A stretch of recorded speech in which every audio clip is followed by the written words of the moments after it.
नमस्कार, मैं हूं आचार्य सतीश अवस्थी और आपका बहुत स्वागत करता हूं लव विद एस्ट्रोलॉजी में।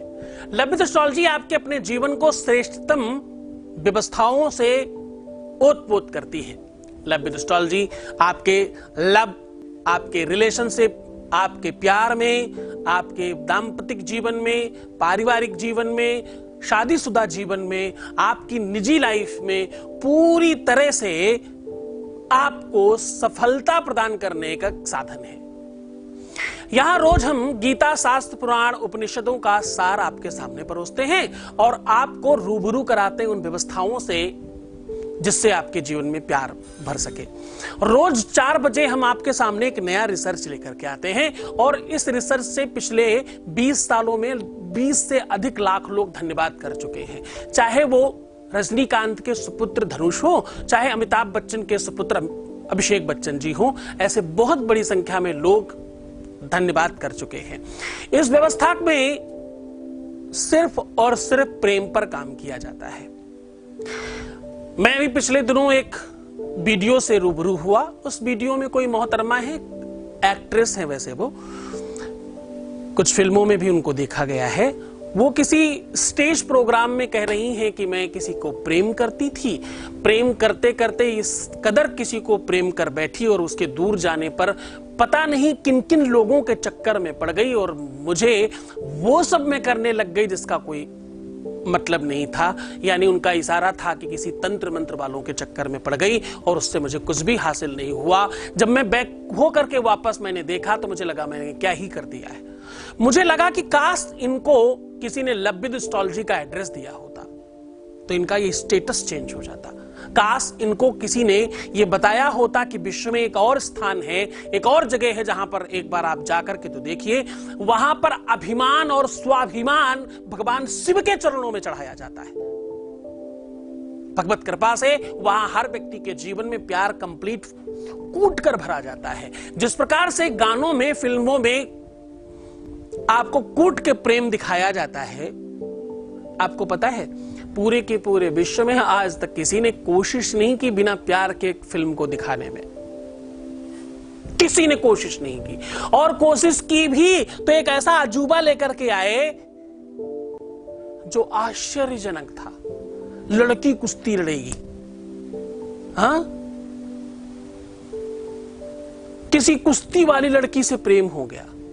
तो भैया अभी तक किसी ने भी एक भी पिक्चर फिल्म में कोशिश नहीं की बिना प्यार के फिल्म बनाना, बिना प्यार के गाना बनाना। दुनिया में जितने भी बड़े शायर मशहूर हुए हैं उनमें प्यार की शायरियां हैं केवल। उसके बावजूद प्यार पर बात करने वाले लोगों को अच्छा माना नहीं जाता। क्यों भाई?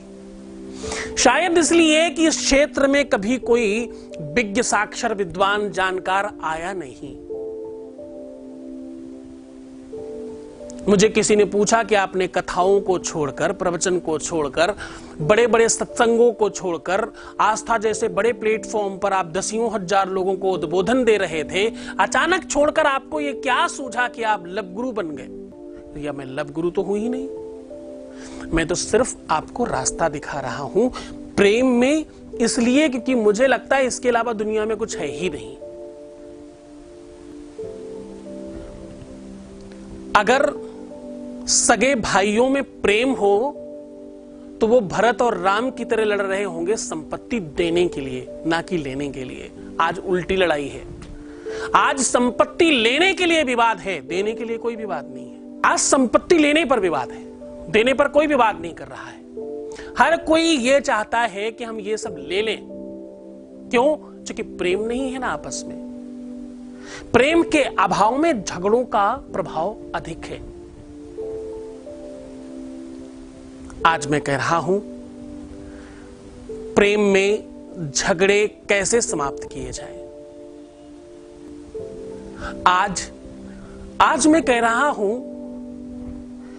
थोड़ा सा दही झगड़ों को, फसादों को समाप्त करने का काम करेगा, अद्भुत औषधि का काम करेगा। जिस भी प्रकार के झगड़े हो रहे हो, किसी भी रिश्ते में अगर झगड़े होते हैं, विवाद होता है, आपस में तू मैं होती है, बात नहीं बनती, मंतव्य नहीं मिलते, मन नहीं मैच करते, एक दूसरे की बातचीत आपस में नहीं हो पाती, और सीधी सीधे बातों में कहें तो भाई सिर्फ और सिर्फ विवाद होता है, सिर्फ झगड़े होते हैं।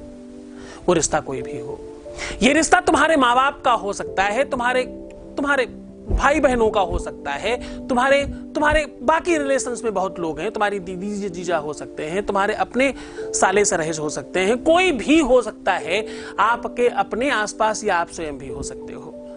जहां पर भी विवाद है, झगड़ा है, आपस में द्वंद्व है, आपस में तू मैं होने की संभावना बनती है, उन सारी की सारी जगहों पर यह काम सीधा असर करेगा। आज मैं कह रहा हूं कि थोड़ा सा दही आपके जीवन में झगड़ों को समाप्त करेगा। आज मैं कह रहा हूं दही को इस प्रकार यहां रख करके ऐसा कर दें जिससे आपके जीवन से झगड़े पूरी तरह से समाप्त हो जाएंगे। अब देखो, ज्यादातर लोगों को लगता है कि झगड़े में, गुस्से में, क्रोध में लोग सत्य बोलते हैं। ऐसा बहुत बड़ी संख्या में लोगों को लगता है। नमस्कार, ये सत्य नहीं है। क्या कह रहा हूं मैं कह रहा हूं भैया ये सत्य नहीं है। क्रोध में लोग ज्यादातर वो बोलते हैं जो तुम सुनना चाहते हो। आपने कहा ऐसा है, तुम मुझे ऐसे बोल रहे हो? हाँ चलो ऐसे बोल रहे हैं। तो क्यों कहा ऐसा? क्योंकि अंदर क्रोध है। क्रोध हमेशा विवाद को जन्म देता है ना।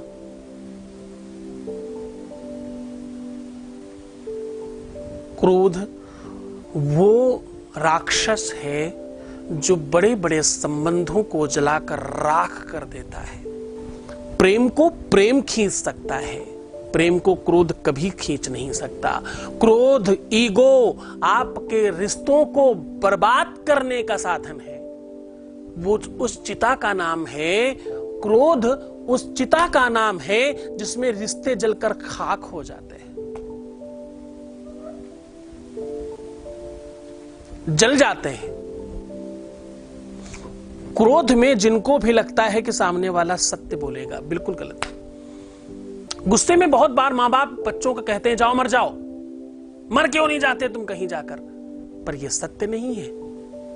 उनके हृदय से कोई पूछे, उसी समय कोई थर्ड पर्सन आकर के बंदूक लगाकर बोले तुम चाहते हो ये मर जाए, मैं मार दे रहा हूं। एक सेकंड लगेगा उन मां बाप को यह कहने में कि नहीं, मैं तो ऐसे ही कह रहा था। यानी क्रोध में कही हुई बातें सत्य नहीं होती। क्रोध में लोग वो कहते हैं जो सत्य नहीं होता, जो रियल नहीं होता, जो यथार्थ नहीं होता, वो बोलते हैं लोग। क्रोध में कभी कोई सत्य नहीं बात करता। दूसरा, जब आप क्रोध में हो तो आपको बहुत ध्यान रखना चाहिए। एक व्यक्ति जब क्रोध में हो तो दूसरे को उस समय बिल्कुल क्रोध नहीं करना चाहिए।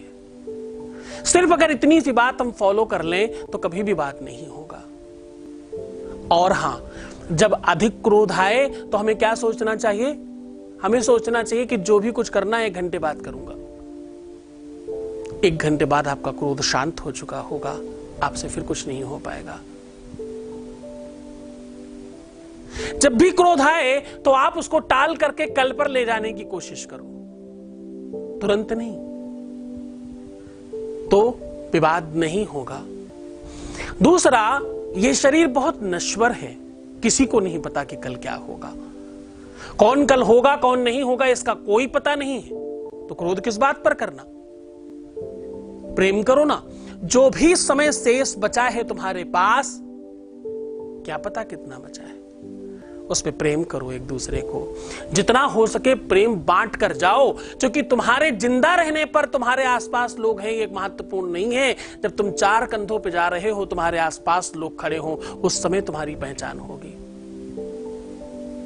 चलो, गंभीर बातें नहीं करता, मैं सीधे कह रहा हूं कि झगड़ों को, फसादों को, विवादों को समाप्त करने का अद्भुत चमत्कार है दही में। मैं कह रहा हूं कि दही वो वस्तु है जो दूध एक्चुअली जब जम जाता है, जब एक हो जाता है, एक अटूट व्यवस्था, एक तरलीय व्यवस्था, एक लिक्विड जब जम जाता है, एक हो जाता है, उसको दही कहते हैं।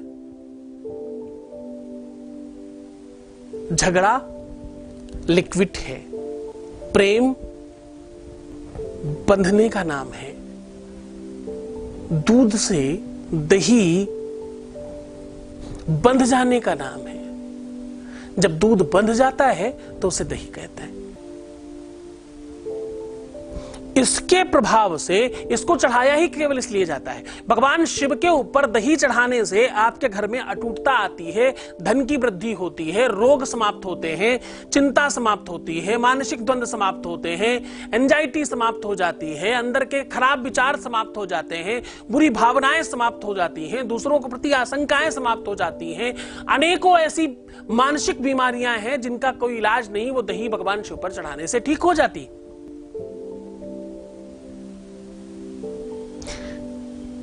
आयुर्वेद में दही का अपना बहुत लाभ है।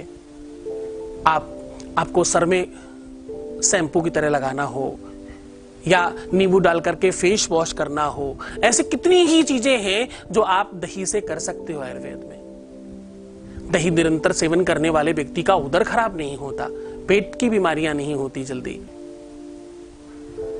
दुबले लोग अगर दही रेगुलर खाने लगे तो वो मोटे हो जाते हैं। दही में काला नमक डाल करके कोई मोटा व्यक्ति खाना स्टार्ट कर दे तो वो पतला हो जाता है। तो जैसी उसको एक ही चीज कई एक जगह उपयोग किया जा सकता है, आयुर्वेद में उसका बहुत बड़ा बल है। आपको सीधा आज कह रहा हूं कि दही के इस छोटे से प्रयोग से, दही के इस छोटे से प्रभाव से आपके अपने जीवन से पूरी की पूरी तरह से झगड़े, लड़ाइयां, और अगर लड़ाइयों की वजह से दूरियां आ गई हैं तो भी वो खत्म किया जा सकता है। लड़ाई की वजह से कोई दूर चला गया है तो उसे खींचा जा सकता है इस प्रभाव से। आपको सीधे उपाय की ओर लेकर के चलते हैं। उसके पहले एक वॉइस मैसेज ले लेते हैं। Voice message please. प्रणाम आचार्य जी, आपको मेरा बहुत सारा प्रणाम है। आपको चरण स्पर्श करती है गुरु जी। मुझे बिल्कुल भी उम्मीद नहीं थी कि मेरा रिलेशन ठीक हो सकता है, और मेरी कमियों की वजह से ही मेरा रिलेशन खराब हुआ। लेकिन आपको मैं कुछ टाइम से आपके यूट्यूब पे देख रही हूँ, लगभग 1 मंथ होने वाला है, और मैंने आपके कुछ उपाय किए हैं, उससे मुझे बहुत ज़्यादा बेनिफिट मिला है। गुरु जी मैं आपको जितना थैंक यू बोलूँ उतना कम है। थैंक यू सो मच गुरु जी। बस आप अपना आशीर्वाद बनाए रखिए गुरु जी। मैं आपकी बहुत बहुत आभारी हूँ। बहुत धन्यवाद, बहुत आशीर्वाद। परमात्मा शिव आपके जीवन में परिवर्तन लाए और आपकी हर मनोकामना पूर्ण करे। पर जो भी कुछ तुम्हें बेनिफिट हो रहा है, जो भी तुम्हें लाभ हो रहा है, ये सब तुम्हारी कृपा है, तुम्हारी श्रद्धा, तुम्हारा विश्वास, तुम्हारी भक्ति, तुम्हारा निजता, तुम्हारा वो निरंतरता जो है ना, उसकी वजह से लाभ हुआ है। बहुत धन्यवाद, आपने मुझे धन्यवाद किया। आप वो क्षमता आपके अंदर अभी भी है। आपको एक और बात बताता हूं, ये थोड़ी गहरी बात बताने जा रहा हूं और अपनी थोड़ी बड़ाई और बुराई दोनों मिक्स करके आपको दे रहा हूं, अपने अपने हिसाब से ले लेना। ऐसे कितने ही लोग मेरे पास हैं जो पलट कर आके धन्यवाद भी नहीं करते, सिर्फ आते, काम कराते, चलते बनते। उसके बावजूद मेरे पास अनगिनत थैंक्स हैं रोज के। मैं उन सबका बहुत तहे दिल से शुक्रिया और धन्यवाद करता हूं। जो लोग कम से कम आगे बढ़कर के धन्यवाद तो करते हैं, क्योंकि इस प्लेटफॉर्म का निर्माण सिर्फ थैंक यू के लिए किया गया है, सिर्फ धन्यवाद के लिए किया गया। रोज जब एक बार तुम धन्यवाद थैंक यू करते हो ना, तो बल मिलता है, वो ताकत आती है अंदर से और काम करने की। एक छोटा सा पेड़ आज वटवृक्ष बन ही इसलिए गया है कि वो धन्यवाद मुझे और वेग और शक्ति और एनर्जी देता रहा और हम आगे बढ़ते चले गए। तो फिर से आप सबका बहुत दिल से, हृदय से, अंदर से, मन से, आत्मा से आपको बहुत बहुत धन्यवाद कि आप इस व्यवस्था को कंटिन्यू चला पा रहे हो। सीधा उपाय को और आपको लेकर के चलते हैं। इसके लिए आपको चाहिए एक पान का पत्ता या कोई भी पेड़ का पत्ता। थोड़ा बड़ा हो तो अच्छा है, दिल के आकार का हो तो और भी अच्छा, या नॉर्मल पत्ते भी से भी आप कर सकते हो, कोई खास दिक्कत नहीं। किसी भी पत्ते को आप दिल के आकार का काट सकते हो। यहां तक की भी छूट है। उस पत्ते के ऊपर आपको दही रखना है, थोड़ा सा चावल डालना है, थोड़ी सी उड़द की दाल डालनी है और थोड़ा सा सिंदूर डालना है और खुली जगह में इसमें बीचों बीच में कपूर रख करके जला देना है और एक शब्द बोल रहा हूं वो बोल देना है केवल। ऐसा बोलने मात्र से शत्रुओं से आपको मुक्ति मिलेगी और जिस शत्रु से आप बचना चाहते हैं, जिससे लड़ाई झगड़ा समाप्त करना चाहते हैं, जिससे प्रेम बढ़ाना चाहते हैं, वो भावना अपने मन में रखिए, उस बात को अपने मन में बोलिए और इसको आग लगा करके जला दीजिए। आपको बोलना है ओम भद्रकाल्यै नमः, ओम भद्रकाल्यै नमः, ऐसा बोलना है। भद्रकाली उस देवी का नाम है जो तंत्र को या बुरी चीजों को या क्रोध को या एंजाइटी को या झगड़ों को समाप्त करने का विभाग जिनके पास में है, उनका नाम लें, उनको प्रणाम करें और इसको जला दें। कहीं खुले जगह में जलाइएगा, थोड़ा ओपन स्पेस हो तो बहुत अच्छा, और जब तक जल नहीं जाए वहीं रहिएगा। जब ये जलकर शांत हो जाए तो इसको किसी पैकेट में या किसी भी चीज में करके आप बाहर डाल सकते हैं, इसे सुनसान जगह में या कहीं पर भी। पूरी श्रद्धा और विश्वास से करें। ये शनिवार और रविवार अधिक लाभ करता है, बाकी किसी भी दिन भी किया जा सकता है। इसको पूरे मन से, पूरी श्रद्धा से, पूरे विश्वास के साथ करना, पूरे दिल से करना। आवश्यकता होगी गुरु के आदेश की और आपके इष्ट के प्रति श्रद्धा की। इन दोनों चीजों के आधार पर अगर आप काम करते हो तो आपको अधिक बेनिफिट होगा। अपना बहुत ख्याल रखिएगा, मुस्कुराइए, खुश रहने की कोशिश करो भाई। हर आधे घंटे में पानी पियो और अपने आप को सुंदर बनाओ। बहुत ध्यान रखना अपना। भगवान शिव तुम्हारे जीवन में प्यार भरे, आपको खूब खुश करे। अपनी प्रीवियस लाइफ कभी मत बताना। पैसों का आदान प्रदान करना बिल्कुल मना है। एक बार रोने से 21 बार का किया हुआ उपाय, सॉल्यूशन, पूजा पाठ खत्म हो जाता है, खराब हो जाता है। तो आप ऐसा कुछ नहीं करेंगे। छोड़कर जा रहा हूं उन गलियों में, उन पगडंडियों में, उन ख्यालों में, उन विचारों में, उन भावनाओं में जहां सिर्फ और सिर्फ प्रेम है। प्रेम में रहें, प्रेम करें, प्रेम दें, प्रेम ही लें। यही एक आधार है और यही भगवान है। ओम नमः शिवाय।